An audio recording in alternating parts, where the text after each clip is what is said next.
Okay, in this video we're going to use this great character that Rhea has drawn, and we're going to talk about how you would begin to fill it in and how you would work on drawing the character in a way that saves you some time so that it can be filled in a little bit more easily.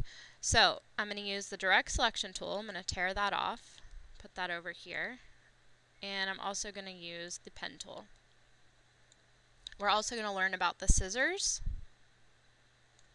So I will use scissors over here too. Okay, so right now this document is not set up quite properly. So this layer right here, that is her scan, should be called scan. And then you double left click in between the words and the dots for the layers to make this show up, and it should be a template. And you're going to check template, and then this little rectangle will be here so that the template doesn't print. Also, she's missing a background layer, but she has a blue background, so we're going to make a new layer. It'll put a new layer. This is a new layer icon. It'll put a new layer right above scan. I'm going to open up layer 1, drag all the way down to the bottom, unlock this background path, put it in layer 4, and lock it back up, and we're going to call layer 4 background. The rest of this is a whole bunch of paths that need to be connected to each other and simplified. So I'm going to show you how to do that. We're going to call this layer the character. And I'm sure that Rhea has a really good name for this character. So what I'm going to do now is I'm going to show you guys that when you select pieces of this hair, it's not connected to each other. So the pieces of the hair don't make sense together. We can't fill the hair in a solid color because all of these lines are not connected to each other. So even though that this is a really nice drawing, it's not going to be able to be filled in, because if we try to fill it in, it's going to look like this. Little pieces of hair that don't make sense together. Okay? And maybe that's what Rhea is going for. Maybe we have some hairs that are like loose in different colors and don't make sense together, except for this path does not mean to be filled in like this, because it is filling in on top of the hair and connecting a straight line between the first endpoint and the last endpoint, and that's not helping because it's outside the top of the hair. So what we're going to do is we're going to figure out how to connect and close all of these points with the pen tool. I'm going to zoom in, figure out what's going on right here. Okay, so right now this path that is selected starts here and stops here.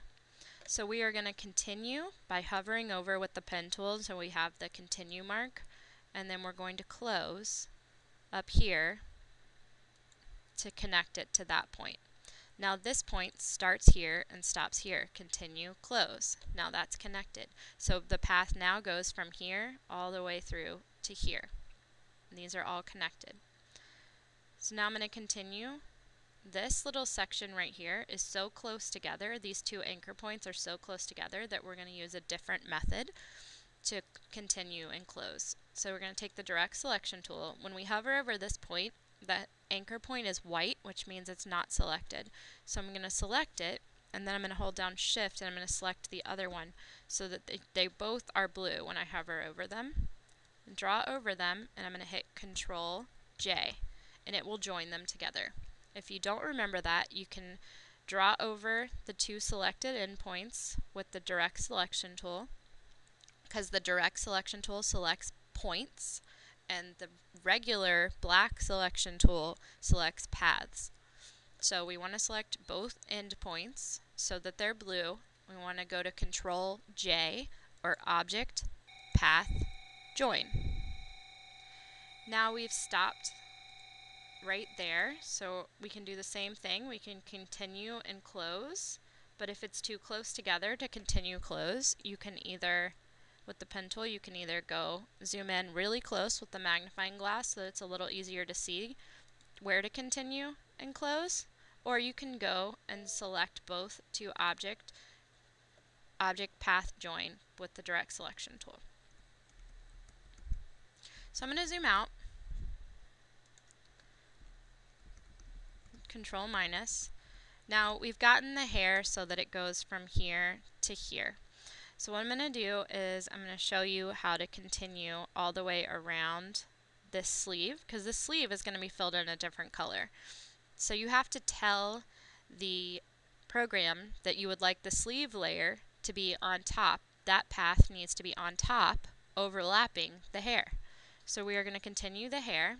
So we're going to go to this part down here, continue, and we're going to close it up here.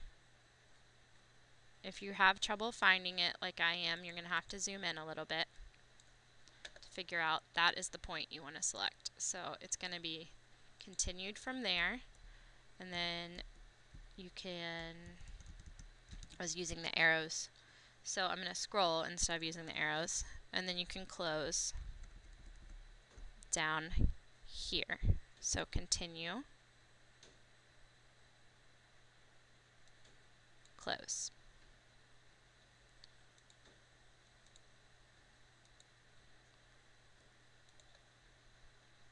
Continue.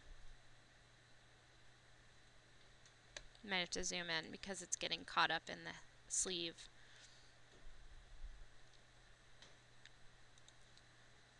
Continue.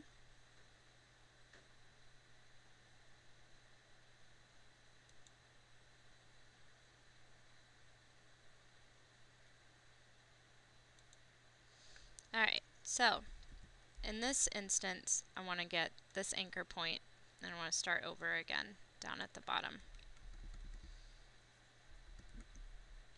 So I have this anchor point, and you want to continue it all the way down here, and then I'm going to go up around the hair to the back of the ear and then connect it up here.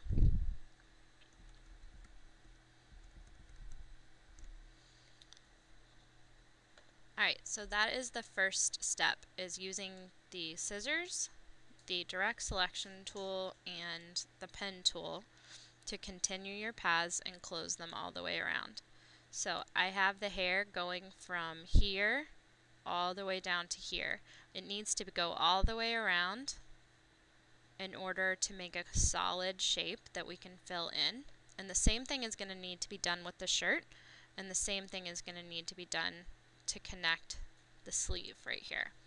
So if you would like the little overdrawn sections to stay there, but you're having trouble getting them to stand out, you might want to use the scissors. And zoom in right here. I can use the scissors and I can cut off this little path, and that can be just a little detail line that's separate that looks like it's connected, but it's not, because it's not part of the fill. So that can be a little detail line, and then I could actually connect this point and this point. So I can draw over those 2 points, and I can hit Control J.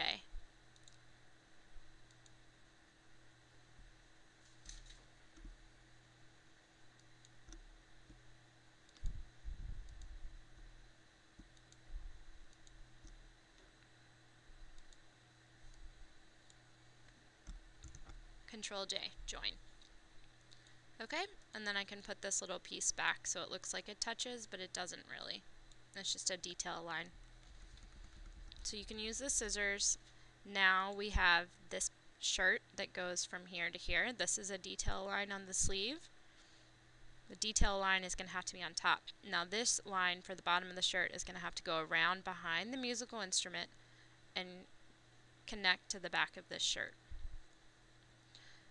This is a detail line right here. We can cut off this little section. You have to be right on the path, otherwise it tells you you're not on an endpoint. So I just cut off this little detail right there, and I can use my direct selection tool, select these endpoints, not those, just these, and hit Control J, and it'll join them together. So now I have the shirt going from here all the way around up to here. And it needs to go behind the strap and connect to the top of the collar. And then there's going to have to be a little skin color shape that goes behind this, otherwise it's going to look like the head is not connected behind to the body. So you need to think about these closed paths when you start to draw so that you don't end up having to do a lot of editing like this. So when you're drawing, trace the outside edges of things in a way that they could be filled in solid sections, and then you won't have to go back and use the scissors as much and use the continue close with the pen tool and use the Control J join with the direct selection tool to get all of these shapes to be filled in.